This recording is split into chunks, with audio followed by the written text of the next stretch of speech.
Efeso 5:15 hanggang 21. Maging maingat kayo sa inyong paglakad, hindi gaya ng mga mangmang, kundi gaya ng marunong, na sinasamantala ang panahon, sapagkat ang mga araw ay masasama.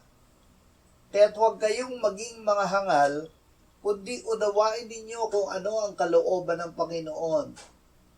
Huwag kayong magpakalasing sa alak, na ito ay labis na kahalayan, kundi mapuno kayo ng Espiritu.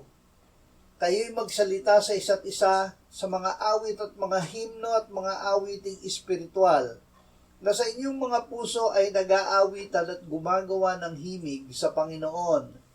Laging nagpapasalamat sa lahat ng mga bagay sa pangalan ng ating Panginoong Hesukristo, sa Diyos na ating Ama. Pasakop kayo sa isa't isa dahil sa takot kay Kristo. Mapuno ng Espiritu Santo.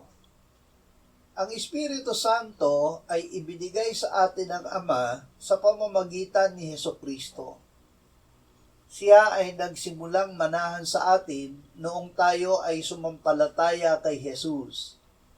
Ibinuhos ng Diyos ang kanyang pag-ibig sa ating puso sa pamamagitan ng Espiritu Santo.